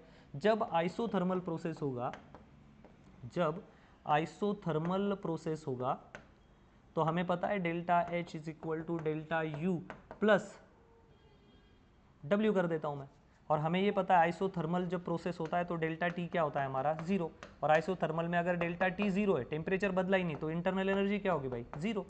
तो इसका मतलब ये भी स्टेटमेंट क्या है, बिल्कुल सही है, तो मैं इसको भी टिक कर देता हूँ। इसका मतलब कुछ नया आंसर आएगा। Internal energy is a state function, very simple. Internal energy क्या है, सच में स्टेट फंक्शन है। इंटरनल एनर्जी क्या है, स्टेट फंक्शन है। आपको ये पता होगा ना, डेल्टा यू लिख लो नॉलेज के लिए, delta U is equal to Q plus W. What is Q and W, Q and W are path function, Q और डब्ल्यू क्या है, पाथ फंक्शन है। व्हाट इज पाथ फंक्शन, ऐसे पैरामीटर जो path पे डिपेंड करते हैं, अगर पाथ बदल जाए तो Q और W की वैल्यू बदल जाएगी, लेकिन Q और W दोनों मिलके क्या बनता है, delta U. Delta U path function नहीं, वो कौन सा फंक्शन है, state function. This is really IMP, ये नॉलेजेबल है, इस पे सवाल आते हैं इस पर्टिकुलर पे। याद रखना Q और W कौन से फंक्शन है, पाथ फंक्शन है, लेकिन दोनों के एडिशन करके क्या बनता है, चेंज इन इंटरनल एनर्जी, वो कौन सा फंक्शन है, स्टेट फंक्शन। ये भी सही है, तो इसका मतलब जवाब क्या आएगा, ऑब्वियसली तीनों सही है, तो all of this. So this is very IMP और बहुत इंटरेस्टेड सवाल था, जिसमें हमारे पूरे बेसिक्स को चेक किया जाता है। This is again IMP question, बहुत सही सवाल है ये भी, ये सारे पूछे गए कॉम्पिटिटिव में। ठीक है, लास्ट वाला सवाल मुझे लगता है कि आपको करना चाहिए, ये भी एक आसान सवाल है। चलो ठीक है, एक बार इसको देख लो, कॉपी कर लो फटाफट। ठीक है, मैं मिटा रहा हूँ अभी। ये IMP है, प्लीज इसको याद रखना, स्टेट फंक्शन क्या होता है, पास, तो ये बहुत IMP इक्वेशन भी है। आई बात समझ में? ठीक है, आगे बढ़ता है। Which of the following will have delta H to be equal to delta U. अभी ये सवाल में सच में बताऊँ ना, कोई दिमाग नहीं लगाना होता है, फॉर्मूला लिख लो, delta H is equal to delta U plus delta NG/RT। मुझे बताओ NG कब जीरो आएगा? जब प्रोडक्ट के गैस के molecule is equal to reactant के गैस के मोलेक्यूल हो गए। डेल्टा NG कैसे निकालते हैं हम? डेल्टा NG N किसके? प्रोडक्ट के। प्रोडक्ट में हमें सारे मोल देखने, किसके मोल देखेंगे हम? केवल गैस के। माइनस N ऑफ रिएक्टेंट, किसके देखेंगे? गैस के। सॉरी। तो हमें पूछा है डेल्टा H और U कब बराबर आएंगे। आप मुझे बताओ डेल्टा H और U कब बराबर आएंगे? अगर डेल्टा NG की वैल्यू जीरो आ गई तो जीरो मल्टीप्लाइड विद दिस पूरा जीरो, तो डेल्टा U और H क्या आ जाएंगे? सेम। तो हमें ऐसी इक्वेशन ढूंढनी है जिसमें प्रोडक्ट की गैस और रिएक्टेंट की गैस क्या हो? Same. Same minus same zero, यहाँ जीरो डाल दो, ये जीरो, तो ये आ जाएगा। सेम सेम ढूंढो। यहाँ देखो क्या है, यही कर लेते हैं, वाटर। तो बताओ यहाँ प्रोडक्ट से लेने का, प्रोडक्ट के मोल कितने गैस के? सर गैस नहीं, जीरो। माइनस रिएक्टेंट की गैस में कितने मोल है? ये देखो G और G, यहाँ है आधा और एक, मतलब कितना हो गया? 1.5, मतलब 3/2 माइनस 3/2। तो बताओ डेल्टा NG जीरो आया क्या? नहीं। तो क्या delta U plus H zero आएगा? नहीं। तो इससे कुछ काम नहीं होने वाला। आगे आओ, यहाँ कितने गैस के मोलेक्यूल है? देखो प्रोडक्ट में 2, तो यहाँ डाल देता हूँ 2, माइनस यहाँ कितने गैस के मोलेक्यूल? ये 1, और देखो गैस देखने का पहले, और 1 और 1 और 1 कितने हो गए? 2, 2 माइनस 0 0। इसका मतलब यहाँ बन जाएगा, ये अपना गेम सेट हो गया। यहाँ पे इक्वल टू आ रहा है, ठीक है। नीचे देखना, यहाँ पे गैस, गैस के कितने मोल से? 1 प्रोडक्ट में, यहाँ कितने हैं? 2, गैस ही है ना 2, तो ये आ गया भाई -1, तो ये भी नहीं आएगा, ऊपर वाला नहीं आएगा। ये आंसर आ चुका है हमारा, दिस इज फाइनल आंसर। समझ रहे हो ना? ये देखो 2 मोल है, तो यहाँ लिख दिया मैंने 2 मोल, माइनस ये गैस है ना 2 मोल, यहाँ कितना है? आयोडीन का गैस 1 मोल और हाइड्रोजन का गैस 1 मोल, मतलब 2। तो मैं अगर 2 - 2 यहाँ 0 डाल दूँ, 0 डालने के बाद ये पूरी टर्म क्या हो जाएगी? 0, तो ये 0, तो ये आ गया। लास्ट वाला चेक कर लेते केवल, गैस कितना है? 2, प्रोडक्ट में क्या है? 2 गैस है, और इधर कितना है गैस? 1, और इधर कितना है गैस? 4, तो कितने हो गए? 5 -3। तो डी भी नहीं है, सी भी नहीं है, ए भी नहीं है, कौन सा आंसर है? B. So B is correct answer. ठीक था, तो ये जो डीपीपी, इसको हम यही रोकते हैं, एमसीक्यू प्रैक्टिस। तो यहाँ हमने लगभग 20 के ऊपर के जेई नीट वाले सम्स देखे। इसको अगर आप अच्छे से एक बार और करोगे, न्यूमेरिकल्स नहीं करना है, न्यूमेरिकल्स के टाइप्स करना है।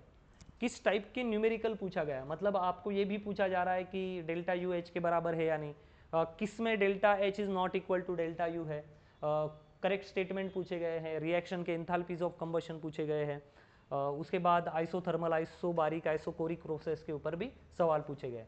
तो ठीक है, ये एक लेक्चर करते हैं, और नेक्स्ट वीडियो में भी हम और एक डीपीपी बनाएंगे और उसके ऊपर भी ढेर सारे सवाल करेंगे। ठीक है, चलो, thank you so much for your time.